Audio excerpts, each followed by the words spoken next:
Hello friends, അപ്പോൾ ഇന്ന് ഞാൻ നിങ്ങളെ പരിചയപ്പെടുത്താൻ പോകുന്നത് ഒരു സ്വീറ്റ് ഐറ്റമാണ് പരിപ്പ് പായസം. ഈ പായസം കുറച്ച് സ്റ്റെപ്പായിട്ട് നമുക്ക് ചില കാര്യങ്ങൾ ചെയ്യണമെന്നുമുള്ളൂ. ബാക്കി വളരെ സിമ്പിളായിട്ട് നമുക്ക് തയ്യാറാക്കി എടുക്കാവുന്നതാണ്.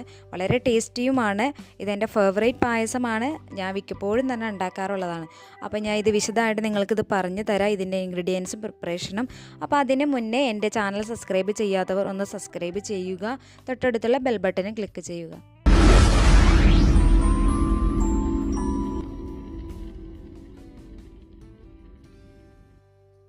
അതിനായിട്ട് നമുക്ക് ആദ്യമേ തന്നെ പായസത്തിൻ്റെ പരിപ്പ് എടുക്കാം. ഒരു 250 ഗ്രാം ഞാൻ എടുത്തിട്ടുണ്ട്. ഇത് നന്നായിട്ട് കഴുകി വൃത്തിയാക്കി വെച്ചിരിക്കുന്നതാണ്. നിങ്ങൾ കടകളിലൊക്കെ പായസത്തിൻ്റെ പരിപ്പെന്ന് പറയുമ്പോൾ അവർ തരുന്നതാണ്. ഇനി നമുക്ക് നന്നായിട്ടൊന്ന് ഫ്രൈ ചെയ്തെടുക്കണം. അതിന് വേണ്ടിയിട്ട് ഞാൻ ഒരു പാൻ വെച്ച് കൊടുത്തിട്ടുണ്ട്. അതിലേക്ക് പരിപ്പ് ഇട്ട് കൊടുത്തിട്ടുണ്ട്. ഇനി നമുക്കിതൊന്ന് ഫ്രൈ ചെയ്തെടുക്കാം. പിന്നെ ഒരു കാര്യം നിങ്ങൾ പ്രത്യേകം ശ്രദ്ധിക്കുക, ഫ്രൈ ചെയ്യുമ്പോൾ ലോ ഹീറ്റിലിട്ടിട്ട് ഫ്രൈ ചെയ്യുക, അല്ലെങ്കിൽ പെട്ടെന്ന് ഇത് കരിഞ്ഞു പോവും. അപ്പോൾ ജസ്റ്റ് ഒന്ന് നിറം മാറി കിട്ടിയാൽ മതി നമുക്ക് ഈ പരിപ്പ്.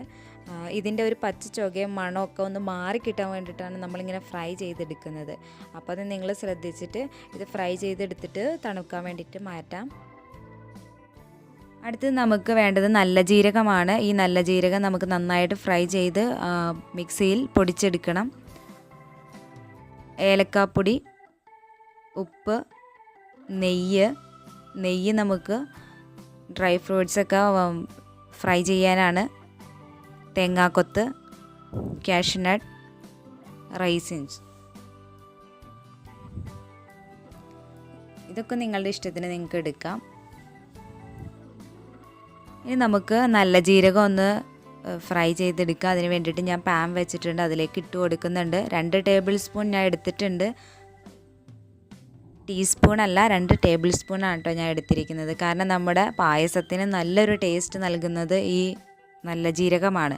അപ്പം നല്ല ജീരകം അത്യാവശ്യം കൂടുതൽ തന്നെ നമുക്ക് എടുക്കാം. ഇത് നമുക്ക് കരിഞ്ഞു പോകാതെ ഒന്ന് ചൂടാക്കി എടുക്കണം. ഇത് കരിഞ്ഞു പോകാതെ ശ്രദ്ധിക്കണം, കാരണം കരിഞ്ഞു പോയിട്ടുണ്ടെങ്കിൽ നമ്മുടെ പായസത്തിൻ്റെ ടേസ്റ്റ് തന്നെ മാറും. അപ്പോൾ അത് കരിഞ്ഞു പോവാതെ നമുക്കിതൊന്ന് ഫ്രൈ ചെയ്തെടുക്കാം. ജസ്റ്റ് ഒന്ന് നിറം മാറി കിട്ടിയാൽ മതി. നമുക്ക് നിറം മാറി കിട്ടുമ്പോൾ നമുക്ക് മിക്സിയുടെ ജാറിൽ നന്നായിട്ട് പൊടിയായിട്ട് ഇത് അടിച്ചെടുക്കാം. ഇനി നമുക്ക് നമ്മൾ തണുപ്പിക്കാൻ വെച്ച പായസത്തിൻ്റെ പരിപ്പ് വേവിച്ചെടുക്കണം. കാരണം ഇത് പരിപ്പായതുകൊണ്ട് തന്നെ നല്ലൊരു വേവുണ്ട്. അപ്പോൾ നമുക്കിത് കുക്കറിൽ വേവിച്ചെടുക്കണം. ഇതിലേക്ക് വെള്ളം ഒഴിക്കുമ്പോൾ ഒരു കാര്യം ശ്രദ്ധിക്കുക, കുറഞ്ഞു പോകരുത്. കാരണം കുറഞ്ഞു പോയിട്ടുണ്ടെങ്കിൽ ഈ പരിപ്പ് ഡബിളാവുമ്പോൾ അടിയിൽ പിടിക്കാൻ സാധ്യതയുണ്ട്. അതുകൊണ്ട് തന്നെ നമ്മൾ വെള്ളം ഒഴിക്കുമ്പോൾ കുറച്ച് കൂടുതൽ ഒഴിക്കുക. നമ്മൾ പരിപ്പിനേക്കായൊക്കെ ഇരട്ടി വെള്ളം ഒഴിച്ചു കൊടുക്കുക. അപ്പോൾ നിങ്ങൾക്ക് കാണുമ്പോൾ തന്നെ മനസ്സിലാവും. ഞാൻ കുറച്ചുകൂടി വെള്ളം ഒഴിച്ചു കൊടുക്കുന്നുണ്ട്. അതിനുശേഷം ഹൈ ഫ്ലെയിമിൽ ഒരു വിസിൽ വന്നതിന് ശേഷം നമുക്ക് ലോ ഹീറ്റിൽ വെച്ചിട്ട് ഒരു 8 മിനിറ്റോളം നമുക്കിത് വേവിച്ചെടുക്കണം. 8 മിനിറ്റ് കഴിയുമ്പോൾ നമുക്ക് ഓഫ് ചെയ്ത് വയ്ക്കാം. എന്നിട്ട് അതിൻ്റെ എയർ കഴിയുമ്പോൾ നമുക്ക് തുറന്ന് നോക്കാം. അപ്പോൾ ആദ്യം ഹൈ ഫ്ലെയിമിൽ, പിന്നെ ലോ ഹീറ്റിൽ. അപ്പോൾ ഞാൻ ഇവിടെ വേവിച്ചെടുത്തിട്ടുണ്ട്. ഹൈ ഫ്ലെയിമിൽ ഒരു വിസിലും ലോ ഫ്ലെയിമിൽ 8 മിനിറ്റ് ഞാൻ വേവിച്ചെടുത്തതാണ്. നമുക്ക് വെന്തിട്ടുണ്ടോ എന്ന് നോക്കാം. അപ്പോൾ നമ്മുടെ പരിപ്പ് ഇവിടെ നന്നായിട്ട് വെന്ത് ഉടഞ്ഞിട്ടുണ്ട്. ഈ ഒരു പാകമാണ് നമുക്ക് വേണ്ടത്. ഇനി നമുക്ക് ഇതിലേക്ക് വേണ്ടത് പശുവും പാല് വേണം. ഒരു 500 ml പശുവും പാല് ഞാൻ എടുത്തിട്ടുണ്ട്. 500 ml രണ്ടാം പാല്, തേങ്ങയുടെ രണ്ടാം പാല് ഞാൻ എടുത്തിട്ടുണ്ട്. 500 ml ഒന്നാം പാല് ഞാൻ എടുത്തിട്ടുണ്ട്. അപ്പോൾ മൂന്നും ഒരേ അളവിൽ തന്നെയാണ് ഞാൻ എടുത്തേക്കുന്നത്. ഇനി പായസം ഉണ്ടാക്കാൻ വേണ്ടിയിട്ട് ഞാൻ ഒരു ഉരുളി എടുത്തിട്ടുണ്ട്. അതിലേക്ക് നമുക്ക് ആദ്യം തന്നെ പശുവും പാല് ചേർത്ത് കൊടുക്കണം. പശുവും പാല് നമുക്ക് നന്നായിട്ട് തിളപ്പിച്ച് നന്നായിട്ട് കുറുക്കിയെടുക്കണം. അപ്പോൾ പശുവും പാല് കുറച്ച് സമയം എടുത്ത് നമുക്ക് വേവിച്ചെടുക്കാം. അപ്പോൾ നമ്മുടെ പശുവും പാൽ ഇവിടെ നന്നായിട്ട് തിളയ്ക്കുന്നുണ്ട്. നമുക്ക് ഇളക്കിക്കൊണ്ടേ ഇരിക്കണം. അടിയിലൊക്കെ പിടിക്കാതെ നന്നായിട്ട് ഇളക്കി കൊടുക്കുക. ഇനി ഇതിലേക്ക് നമുക്ക് രണ്ടാം പാല്, തേങ്ങയുടെ രണ്ടാം പാല് ചേർത്ത് കൊടുക്കാം. രണ്ടാം പാലും ചേർത്തിട്ട് നമുക്കത് നന്നായിട്ട് ഒന്ന് തിളപ്പിച്ചെടുക്കണം. അപ്പോൾ തേങ്ങയുടെ രണ്ടാം പാലും ഇവിടെ തിളച്ച് വരുന്നുണ്ട്. ഇനി ഇതിലേക്ക് നമുക്ക് വേവിച്ച് വെച്ചിരിക്കുന്ന പരിപ്പ് ചേർത്ത് കൊടുക്കാം. പരിപ്പ് ചേർത്ത് കൊടുത്തിട്ട് പിന്നെ ഇടയ്ക്കിടയ്ക്ക് ഇളക്കിക്കൊണ്ടേ ഇരിക്കണം. കാരണം പിന്നെ അടി പിടിക്കും, പെട്ടെന്ന് അടി പിടിക്കും. അപ്പോൾ അത് നിങ്ങൾ ശ്രദ്ധിച്ച് നിങ്ങൾ ഇടയ്ക്കിടയ്ക്ക് ഇളക്കി കൊടുക്കുക. അപ്പോൾ അത് അവിടെ പയ്യെ ഇരുന്നൊന്ന് കുറുകട്ടെ. നമുക്ക് ലോ ഹീറ്റിലാക്കി വയ്ക്കാം. ലോ ഹീറ്റിൽ അത് പയ്യെ ഇരുന്ന് കുറുകട്ടെ. ഇനി നമുക്ക് ശർക്കര ഒന്ന് ഉരുക്കിയെടുക്കണം. ഞാൻ ഇവിടെ ഒരു 1/4 കിലോൻ്റെ മേളിൽ ശർക്കര എടുത്തിട്ടുണ്ട്. അത് നിങ്ങളുടെ മധുരത്തിനനുസരിച്ച് നിങ്ങൾക്ക് എടുക്കാം. ഇനി ശർക്കര ഉരുക്കാൻ വേണ്ടിയിട്ട് ഒരു പാൻ വെച്ചിട്ടുണ്ട്. അതിലേക്ക് 1 ഗ്ലാസ് വെള്ളം ഒഴിച്ചിട്ടുണ്ട്. ഇനി നമുക്കതിലേക്ക് ശർക്കര ഇട്ട് കൊടുക്കാം. ശർക്കര ഞാൻ ഇവിടെ മുഴുവനായിട്ടാണ് ഇട്ട് കൊടുക്കുന്നത്. നിങ്ങൾക്കത് പൊടിച്ച് ഇട്ട് കൊടുക്കുകയാണെങ്കിൽ പെട്ടെന്ന് നമുക്കത് ശർക്കര പാനിയാക്കി എടുക്കാം. ഇനി നമുക്കത് ഒന്ന് വെയിറ്റ് ചെയ്യാം. ശർക്കര പാനി ആവുന്നത് വരെ, ഒരു നൂൽപ്പരുവ് ആവുന്നത് വരെ നമുക്കിതൊന്ന് ഉരുക്കിയെടുക്കാം. അപ്പോൾ ഞാൻ ഇവിടെ കട്ടയായിട്ട് ഇട്ടേക്കുന്നത് കൊണ്ട് കുറച്ച് ടൈം എടുക്കും. നിങ്ങൾ ഉപയോഗിക്കുമ്പോൾ പൊടിയായിട്ട് കൊടുക്കുക. അപ്പോൾ ഇവിടെ പതഞ്ഞ് പൊങ്ങി വന്നിട്ടുണ്ട്. ഇതിൻ്റെ പരുവമൊക്കെ ആയിട്ടുണ്ട്. ഇനി നമുക്കിതൊന്ന് ജസ്റ്റ് ഒന്ന് ആറാൻ വേണ്ടിയിട്ട് വയ്ക്കാം.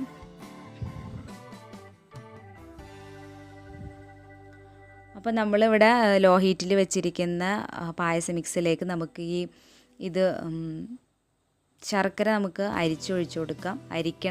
അരിച്ചൊഴിക്കാൻ പറയുന്നത് അതിൽ കല്ലും മണ്ണൊക്കെ ഉണ്ടാവുമല്ലോ, അപ്പോൾ അതൊക്കെ ഒന്ന് മാറാൻ വേണ്ടിയിട്ടാണ്. ഇനി നമുക്ക് നന്നായിട്ടൊന്ന് മിക്സാക്കി കൊടുക്കാം.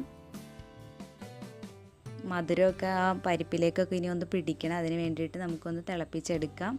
അപ്പോൾ നമ്മുടെ പായസം ഇവിടെ തിളയ്ക്കുന്നുണ്ട്.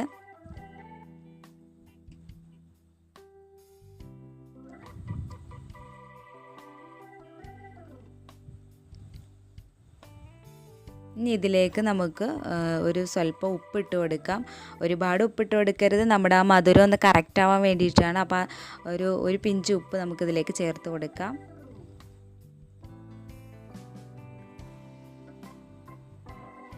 അത് നിങ്ങളുടെ ടേസ്റ്റ് നോക്കിയിട്ട് ഉപ്പൊക്കെ ചേർത്ത് കൊടുക്കുക. കൂടിപ്പോവരുത്. എന്നിട്ട് നന്നായിട്ട് മിക്സാക്കി കൊടുക്കാം നമുക്ക്. ഇനി നമുക്ക് ഒരു പാനിലേക്ക് നെയ്യ് ഒഴിച്ചു കൊടുക്കുക. ഒരു 2 ടേബിൾ സ്പൂൺ നെയ്യ് ഒഴിച്ച് കൊടുത്തിട്ടുണ്ട്. അതിലേക്ക് നമുക്ക് ഡ്രൈ ഫ്രൂട്ട്സ് ആഡ് ചെയ്യാം. അതിൽ ഉണക്കമുന്തിരിയാണ് ഞാൻ ആദ്യം ചേർത്ത് കൊടുക്കുന്നത്. ഇത് നന്നായിട്ട് ഫ്രൈ ചെയ്ത് നമുക്ക് മാറ്റാം. അടുത്ത് കാഷ്യൂ ആഡ് ചെയ്യാം. അതും നന്നായിട്ട് നമുക്ക് ഫ്രൈ ചെയ്ത് മാറ്റി വെക്കാം. അടുത്ത് നമുക്ക് തേങ്ങാക്കൊത്ത് ചേർത്ത് കൊടുക്കാം. തേങ്ങാക്കൊത്ത് നന്നായിട്ട് മൊരിയണം. ഏറ്റവും കൂടുതൽ സമയം എടുക്കുന്നത് തേങ്ങാക്കൊത്തിനാണ്. നന്നായിട്ട് മൊരിഞ്ഞാലേ അതിൻ്റെ ടേസ്റ്റ് കിട്ടൂ. ഇനി നമുക്ക് ജീരകത്തിൻ്റെ പൊടി ഈ പായസ മിക്സിലേക്ക് ചേർത്ത് കൊടുക്കാം. ജീരകത്തിൻ്റെ പൊടി ഞാൻ ഫുള്ളായിട്ട് തന്നെ ചേർത്ത് കൊടുത്തിട്ടുണ്ട്. നമ്മുടെ പായസത്തിൻ്റെ മെയിൻ ഇൻഗ്രീഡിയൻസ് അത് തന്നെയാണ്. അപ്പോൾ ഇനി ഏലക്കാപ്പൊടി 1 ടേബിൾ സ്പൂൺ ചേർത്ത് കൊടുക്കാം. നന്നായിട്ട് മിക്സാക്കി കൊടുക്കാം. ഇനി നമ്മൾ തേങ്ങയുടെ 1/4 പാൽ ചേർക്കാൻ പോവാണ്. 1/4 പാൽ ചേർത്തതിന് ശേഷം പിന്നെ ഒരുപാട് വെട്ടി തിളപ്പിക്കരുത്. ജസ്റ്റ് തിള വന്നു കഴിയുമ്പോൾ നമുക്ക് തീ ഓഫ് ചെയ്യണം. ഇതിലേക്ക് നമുക്ക് ഡ്രൈ ഫ്രൂട്ട്സ് ഫ്രൈ ചെയ്ത് വെച്ചിരിക്കുന്നത് ചേർത്ത് കൊടുക്കാം. ഞാൻ ഇവിടെ കുറച്ച് ചേർക്കുന്നത് എനിക്ക് അവസാനം ഡെക്കറേഷന് വേണ്ടിയിട്ടാണ്. അപ്പോൾ നിങ്ങൾ ചേർക്കുമ്പോൾ ഫുള്ള് ചേർക്കാം. അങ്ങനെ നമ്മുടെ ടേസ്റ്റിയായ പരിപ്പ് പായസം ഇവിടെ റെഡി ആയിട്ടുണ്ട്. എല്ലാവരും ഒന്ന് ട്രൈ ചെയ്ത് നോക്കണം. എന്നിട്ട് കമൻറ്റ് ബോക്സിൽ ഇടണം. വീഡിയോ ഇഷ്ടപ്പെട്ടാൽ ലൈക്ക് ചെയ്യണം. അതുപോലെ തന്നെ നിങ്ങളുടെ ഫ്രണ്ട്സിനും റിലേറ്റീവ്സിനും ഷെയർ ചെയ്യണം. പിന്നെ എൻ്റെ ചാനൽ ആദ്യമായിട്ട് കാണുന്നവർ സബ്സ്ക്രൈബ് ചെയ്യാൻ മറക്കരുത്. അപ്പോൾ ഓക്കെ, ബൈ, താങ്ക് യു.